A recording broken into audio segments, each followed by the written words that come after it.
Mesdames, Messieurs, malgré la fatigue naturelle, après presque à la fin d'une troisième journée de discussion extrêmement remplie, il faut aussi des instruments, un casque là, pour la traduction. Est-ce qu'on pourrait avoir, s'il vous plaît? Bon. Des écouteurs.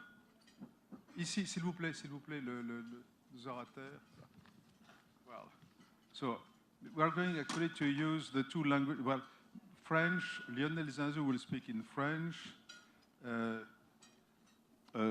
Hailemariam Desalegn. I'm not sure I pronounce it. Alors, je ne suis pas certain de bien prononcer votre nom. Désolé si j'écorche encore une fois votre nom, Hailemariam. Voilà, et tout d'accord avec tout ça. Donc, on va effectivement parler dans les deux langues, puisque finalement, nous sommes ici au Maroc et on devrait comment préserver le français, continuer à le parler. Oui, you tell me when you are ready. Vous entendez la traduction? Ça marche? Est-ce que vous entendez la traduction? Ça marche? Non, on n'entend pas là actuellement la traduction. Hein? Est-ce qu'on peut faire... Je continue de parler comme ça? Non, ça ne marche pas? Ça marche? It works. If I say la chemise de l'archiduchesse est sèche et archi-sèche, hein? Un chasseur, sachant chasser, c'est chasser sans son chien. OK. Bon, on peut y aller par conséquent. Alors l'idée de ce dernier déjeuner-débat est d'avoir un petit échange sur l'Afrique. Enfin, l'Afrique, évidemment, c'est extrêmement général. Et nous avons sur le podium deux anciens premiers ministres. L'un qui est donc M. Hailemariam Desalegn. Je ne sais pas pourquoi j'ai des difficultés à prononcer, mais ça finira par être bien. Et il a été Premier ministre de l'Éthiopie pendant 6 ans. Et il est connu de tous ceux qui s'intéressent à l'Afrique comme ayant été un Premier ministre avec une réussite absolument remarquable. Hein. Donc une personnalité extrêmement respectée, que nous sommes très heureux d'avoir pu attirer à cette 11e édition de la WPC. Et je précise aussi que dans le système politique éthiopien, le Premier ministre est comme le chancelier fédéral en Allemagne, c'est-à-dire qu'il a la quasi-totalité des pouvoirs exécutifs. Donc c'est un détail important. Donc une expérience tout à fait remarquable. Le deuxième ancien Premier ministre est Lionel Zinsou, qui nous fait l'honneur et l'amitié de venir très fréquemment à la WPC depuis le début, qui a donc été Premier ministre du Bénin, mais pendant 11 mois, donc ce n'est pas tout à fait pareil. Et il a été candidat. And he was running for the presidency in Benin, but he was not elected, and this happens to many of us. Sometimes we don't get through, and he is well known in France and abroad as a major figure in the business world with great talents and quite a bit of experience. And so we are glad to have both former prime ministers, and we're gonna give each one of them a couple of minutes to tell us from their point of view, from their experience, what was most positive and what was most negative. And the idea is to spend, again, just a few minutes after that to see what we can learn from those shared experiences, what kind of lessons we can take away with us with regard to Africa. All right, so Mr. Prime Minister Hailemariam Desalegn, right? I'm doing it well. I have the great pleasure to give you the floor, sir, in the English language.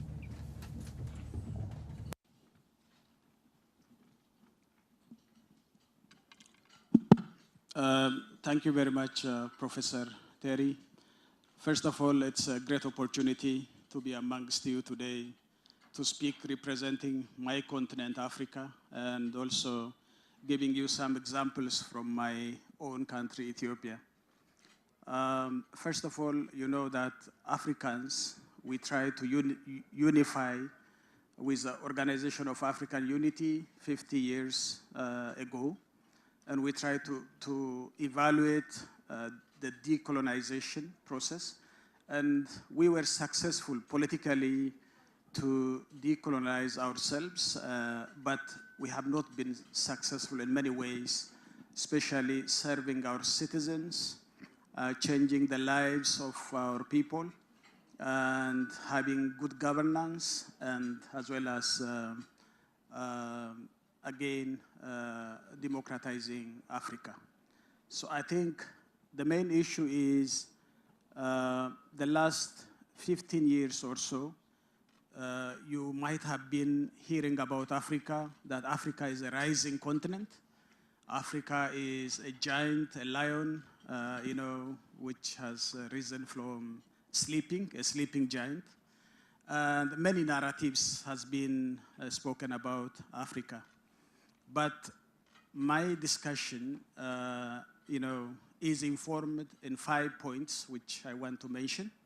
The first one is my continent is a very young continent. That's to say, both in terms of the age of the population, the demography, the structure of the demography shows that Africa is a very young continent. Again, not only in terms of demography, but also in terms of natural resources and abundance of opportunities. Africa is still young, which has not been harnessed, which calls for a policy choice to base our policies depending on this. So the first thing is, if our population is very young, dynamic, which is also technology friendly, then how can we harness this demographic dividend is one of the main issues that has to be addressed. This has a far-reaching implications because it also has something to do with our neighbors, especially Europe. Our young people who are traveling through the Mediterranean, drowning into the sea, needs an opportunity. So the first thing is an opportunity and also a challenge for us as a continent. So our policy should be informed by this structure of the demography in Africa. So this is the first thing. We in Ethiopia and in many countries in Africa, we recognize this fact, and we started by building education, mainly quality education, and technical and vocational skills and occupational skills. That's very essential to make our young, dynamic population to be, you know, very active in the economic sphere. Not only in the economic sphere, but Africa has been challenged. One of it is most of our leaders are very old. So now there is a challenge. These young people are impatient. They are asking Africans to have young leaders who can understand the real quest in the continent.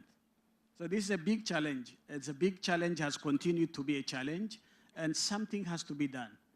An example in my country is my Prime Minister after me is a 42 years old. So he can understand better than myself. I am 53. So I think this is essentially something which Africa has to address. While we are doing, you know, giving technical and vocational skills and making our young people to be employable, but we have to address also their political quest, which is to engage and be part of the process. You know, many people are saying, you are the future of Africa, but they are saying we are the current leaders of Africa. They are not only future of Africa. So I think this is a big issue which informs our policy decision. In Ethiopia, we are trying to address this issue. The second is the gender issue. Again, if we want to serve our people, the gender imbalance issue has to be addressed. So some countries in Africa are trying to address this issue, especially in the leadership at the high level. We are now 50-50 in our cabinet, 50% of women and 50% men in Ethiopia. Similarly in Rwanda, and many other African countries are also now emulating. I think this is the basic challenge because 50% of our population, even in Africa, beyond 50% are women. And without embracing this section of the society, we cannot move forward in Africa. I think this is a very important issue and should be addressed in a way that resolves the thing.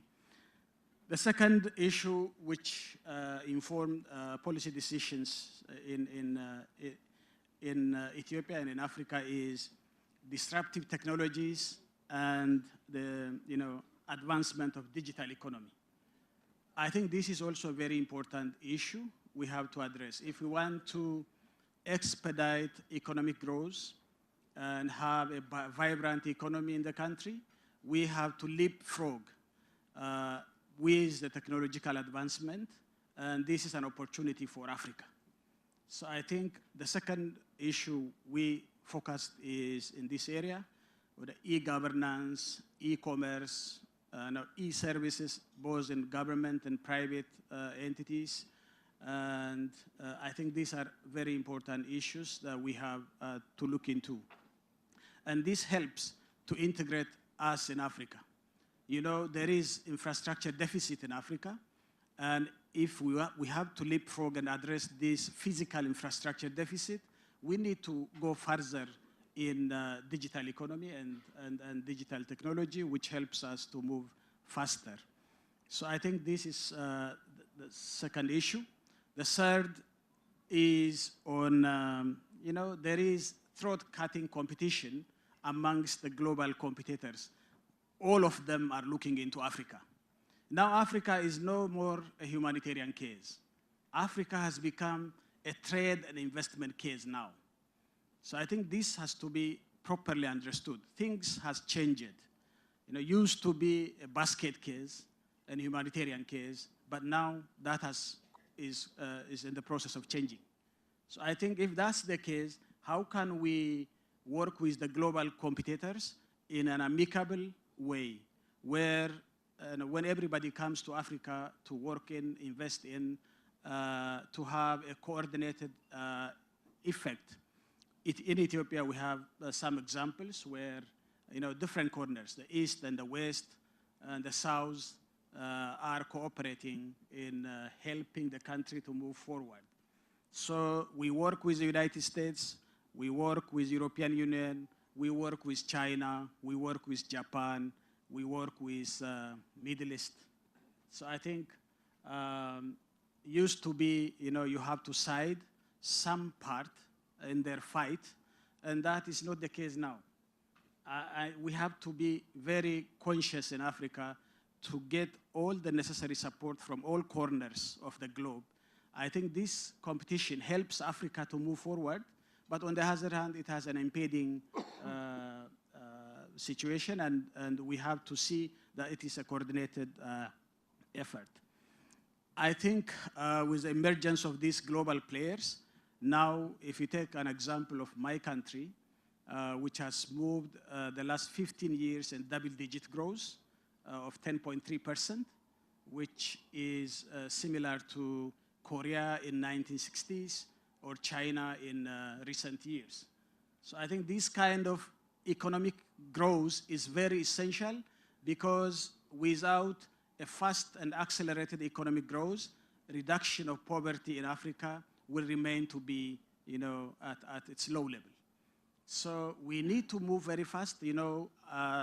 Out of the 10 global fast-growing economies, 6 of them are in Africa, but that still is not enough. 54 countries, but we have to move very fast in economic growth. But my country is a stark example in this regard, having achieved this and bringing about poverty reduction for millions of people in the country, which is about 100 million population.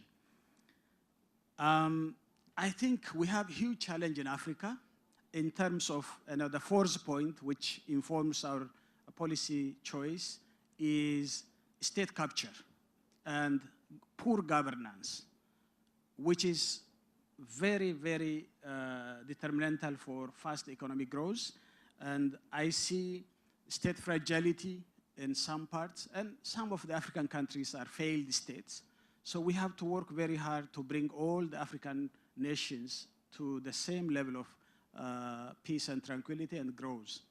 So in this regard, I believe that the fight, zero tolerance for corruption, and poor governance addressed, and above all, our citizens' participation, civil society movement. If there is no proper civilized activism, then it's very difficult to control governments. So I think the civil society movement should be at the core of African growth and development narrative.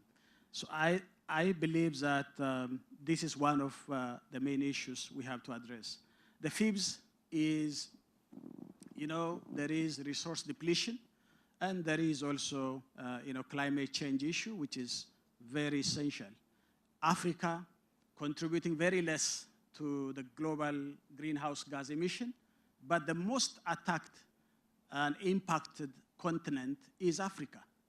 So we need justice. A climate justice should be there at the core of our policy making. Otherwise, civilized countries or developed countries, with their actions, because of this, greenhouse gas emission, Africa is suffering. But we wanted to take, responsibility as global responsible citizens. We in Ethiopia, we designed climate smart or resilient green growth strategy, where we have to be morally responsible and show to developed countries that even though we are contributing very, very less to the global greenhouse gas emission, we have to take responsibility by ourselves. And as a latecomers, we have that advantage, and we should show that. In this regard, we focused on smart agriculture, which is climate smart agriculture, and eco-industrial parks, and environmentally friendly industrial development. We also worked, as yesterday Morocco has given us an example, on renewable energies, which reduces the greenhouse gas emission. All the potentials we have, we are harnessing. For example, my country, Ethiopia, has huge potential from hydro, 60,000 megawatts. We have geothermal potential, 20,000 megawatts. And we have wind, it is abundant, 1.1 gigawatts of energy capacity. And solar, Africa is abundantly endowed with.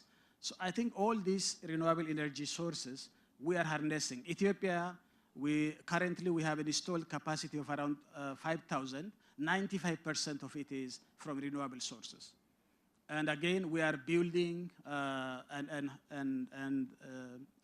having facilities, more than 50,000 megawatts under construction. So all this shows that we took responsibility by our own, but we demand also the global community to act. And we do not agree with the policy of certain countries who are backtracking from the Paris Agreement, because I think this is detrimental for our children, for our existence in the future. So I think we have to save our planet, and we are setting an example in our countries. Beyond that, we have problems with terrorism, violent extremism, which has to be addressed. It's a challenge. It's a challenge because if we don't create jobs to our young people, there is no option for them to survive or thrive in the countries. So they opt for any kind of extreme ideology comes in, they accept it. So it is up to us to address the problems of our young people who are joining these terrorist groups and violent extremism taking place in many places. So I think these are the main issues that inform our policy and implementation. And fairly, we are successful in many ways. and we will continue with this. And the best practices and examples exist in many African countries, but we have to emulate those things and scale up to many African countries. I thank you.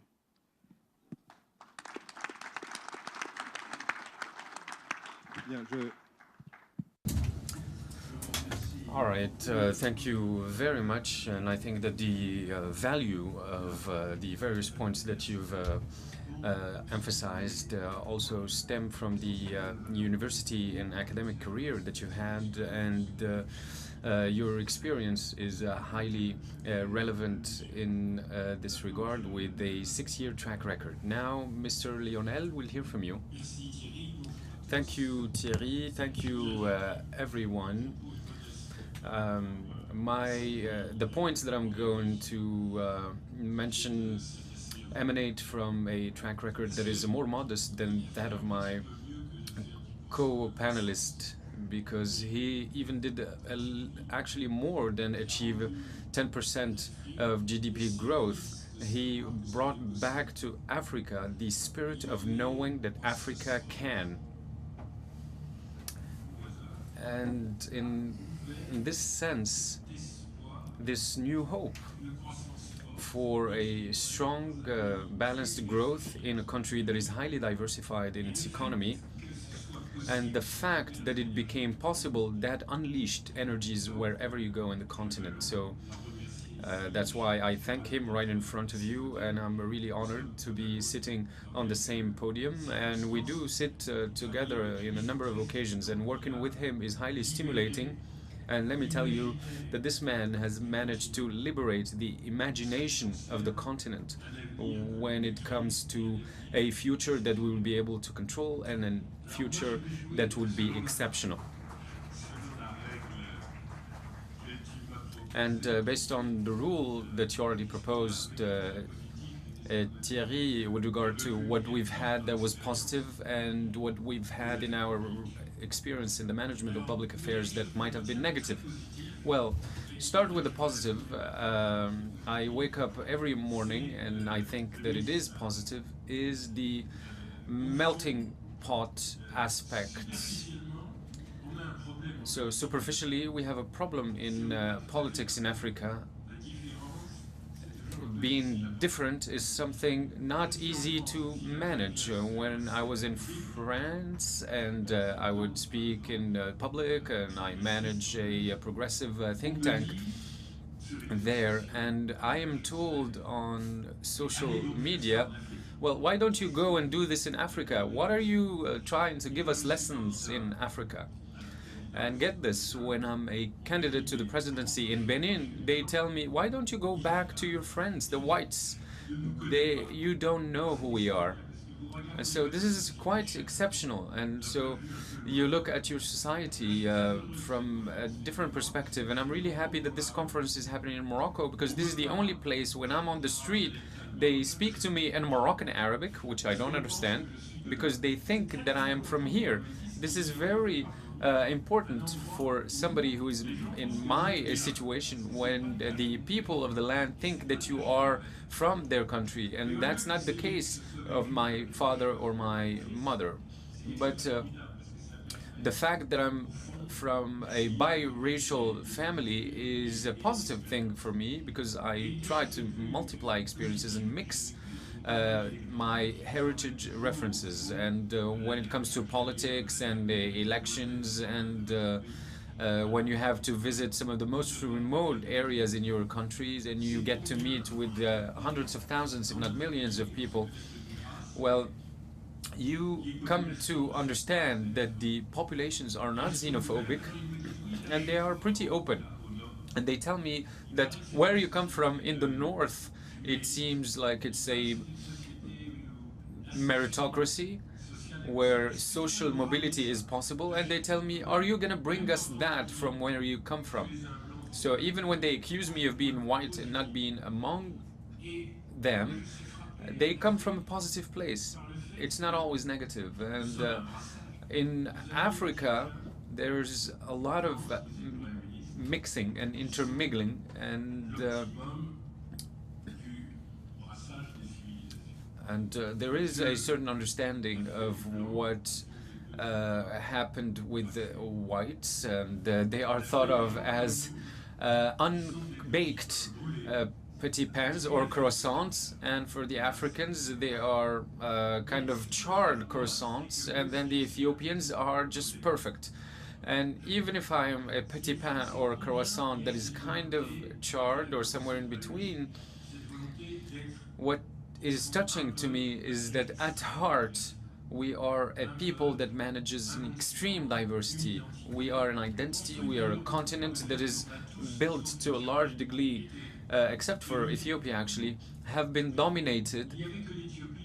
And there was only Ethiopia when we started building the system for world governance after the Second World War. And there was only Ethiopia to represent Africa. So Ethiopia is quite a specific thing in Europe, and it is the site of the headquarters of the African Union.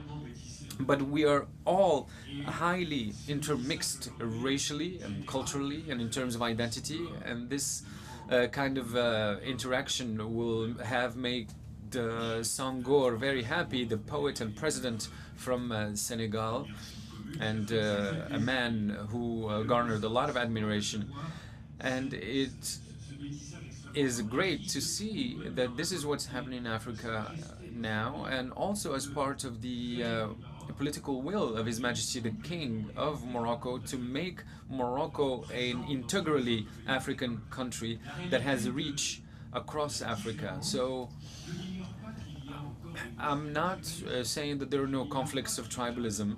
I'm not saying that there are no tendencies for racism, but what is really striking is that the momentum is going towards positiveness and how able we are to combine our differences, work with them, and develop them.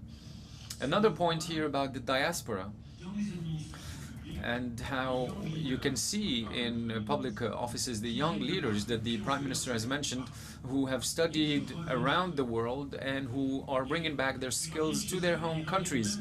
And in fact,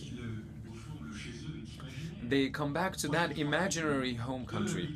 I have 3 girls, 2 live in Benin, neither of them or none of them is born in Benin, and they have no issue in saying we, the people of Benin. And sometimes people ask questions, not in Benin but outside.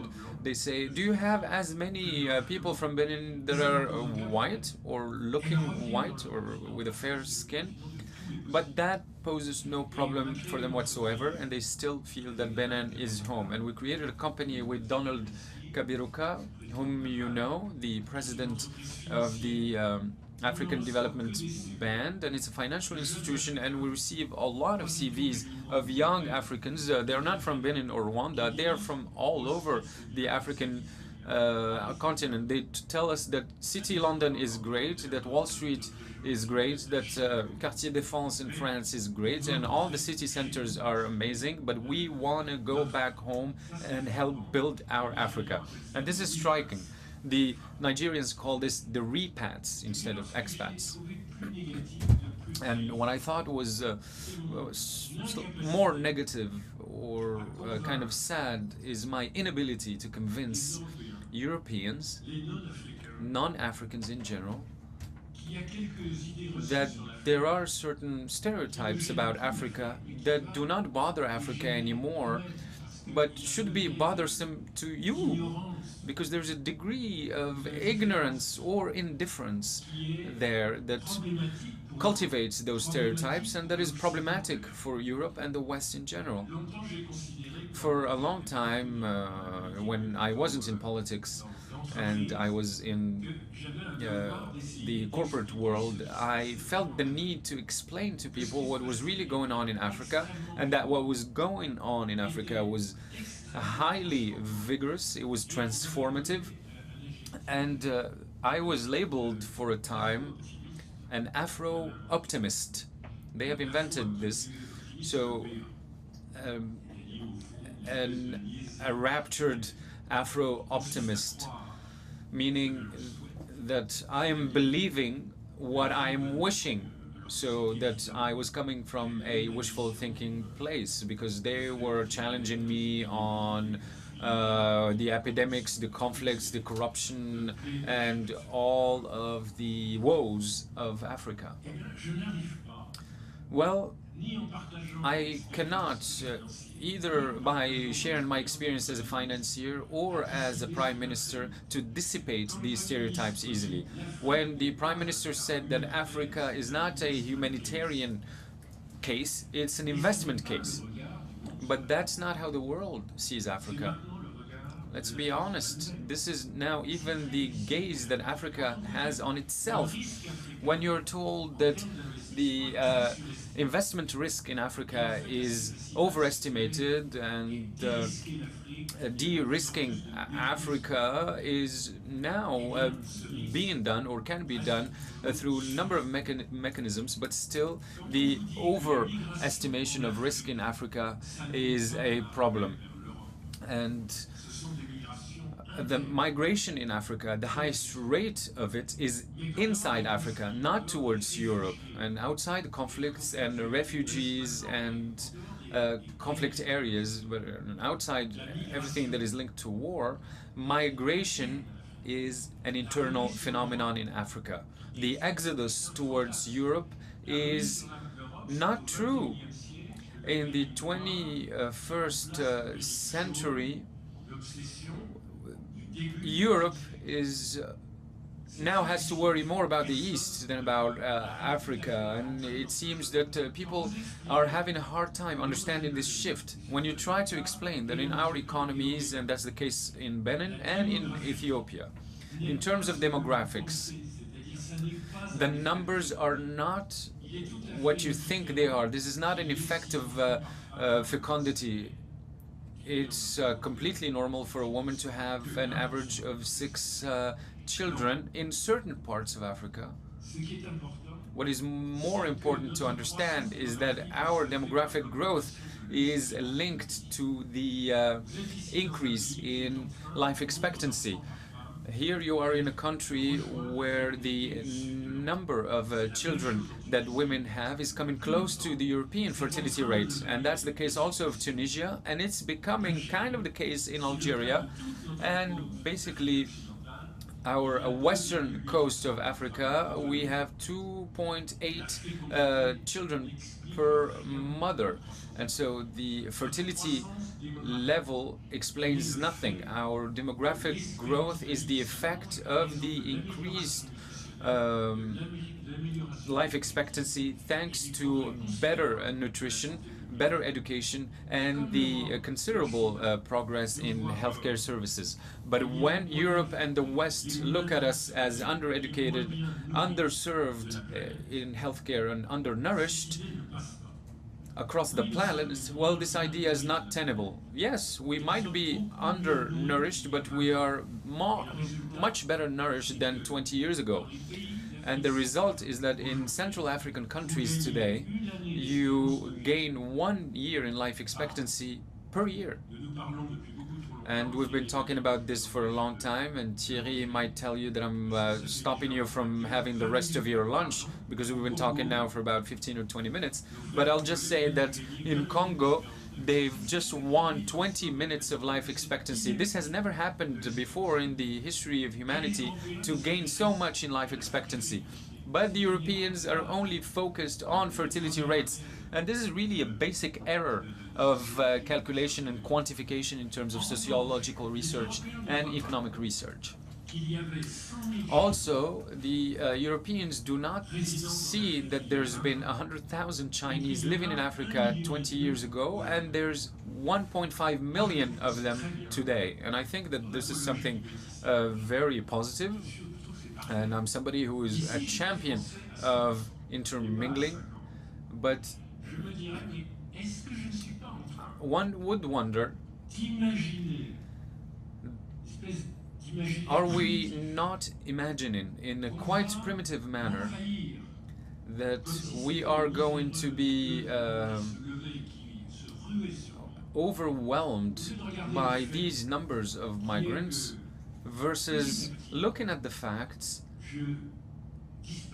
and starting to see that we are humanly disappearing from Africa because I am not looking at the right migration flows that are coming the other way. It's the return of our youth to Africa, those repats that I mentioned earlier, highly qualified profile, the reverse brain drain phenomenon is so interesting, and there are linkages there with Asia and other emerging countries, and there's a new population reality that we need to take account of. And so I congratulate ourselves for these things, but I am not sure I managed to explain them very well.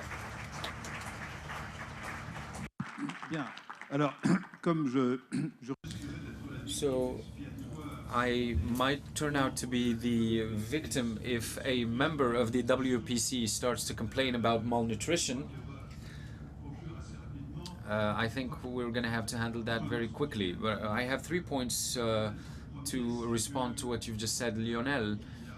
First is that there is a deliberate will, and I have the pleasure to say that, on the part of the WPC to increase the number of participants and members from Africa. I think that in due course, given that this is a global effort, I think we're going to get to 8 to 10% of African personalities and representatives, and I think that's a reasonable number, and it's based on exchanges like this that we can modify in a convincing manner certain perceptions. That's first point. Second point is about the young leaders that you mentioned, and I gave it a thought, and maybe we should do a panel on young leaders representing that category that you mentioned, meaning young, highly educated people who are coming back home after having succeeded in the West or elsewhere. And third point, as I was listening to you talk with such eloquence, I wondered, how did you not manage to get elected president? So maybe there's an issue there with the voters, which is often the case in democracies. And I will ask a very simple question, and then I'm going to let you finish your lunch, because thank you, gentlemen here, for giving such a positive perspective on Africa based on your experiences and your hopes. And I think the 7th election of Paul Biya, whom I think is 54 of age, the more the years go by, the more it becomes easy to accept this. But does it give a good image of Africa? Is this an exceptional phenomenon, or are phenomena like this will perpetuate themselves in Africa? How about this?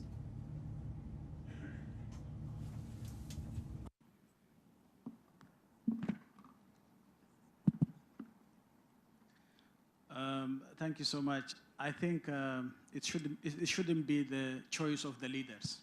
It should be the choice of the citizens. I mentioned in my speech that if there is citizen activism, these kind of things will not happen and cannot happen. Because, you know, Arab Spring, maybe the African will be African winter rather than spring. The young people will determine whether you like it or not. So before that happens, I think leaders should think about this thing twice and three times. And in many countries, I see that this is looming. And that's the main issue. So we need to have an African citizen, movement which can take care of these kind of things. We have APRM, African Peer Review Mechanism. Some countries has not joined this, but this should be critically seen, peer review within the African leaders, and talk about these things frankly, and discuss about the impacts of these kind of situations, within our countries. So maybe the future is for the young people, and that will happen. Thank you very much for this excellent answer. Lionel? Deux remarques. Le fait que nous soyons... Well, two things there. The fact that we are a young continent, median age in Benin is 17.5 years of age, and the fact that we have all of this active youth coming back highly qualified. It changes nothing about the fact that we are in a tradition where we respect the ancestors and our elders. And this is a fundamental value wherever you go in Africa, and it's a tradition that builds and consolidates coherence and stability. And my dear Thierry, we learn a great deal from experience, and also in Western tradition you have never had a 60-year-old Pope, for instance. So no, but Jean-Paul II had something like 60 years of age, didn't he? No, I don't think so. But just walk with me. There's this respect for our elders, which is a fundamental component of coherence, and it's a tradition across Africa. Another aspect here is to ask at what rhythm and cadence are we undertaking democratic transition? Well, there's several milestones. Earlier you said that voters might have made a mistake in Benin. Well, they might have, and maybe not. You wouldn't know, and I don't know who's been elected in Benin, because there's this vulnerability in terms of the production of election results. One day I shocked Jean-François Copé. I told him that it's like what happens with the UMP party, but I'm not going to mention this because it really hurt Jean-François Copé. But anyway, we have this vulnerability in terms of the election results. And imagine this.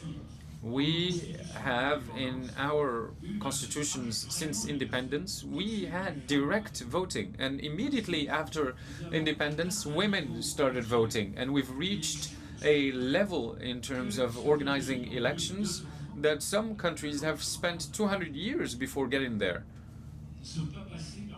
We did not go through various forms of voting before we got to what it is now. No, very quickly and very organically we reached a decent model of voting. So that was at a very high speed. Now, having elections and direct voting, one citizen, one vote, and where you have a high voter participation, as is the case in my country, maybe there are lower rates in other parts of the country where people have a distrust in the results of the elections. But when it comes to the quality of the results of the elections, I think we still have some way to go in order to perfect them.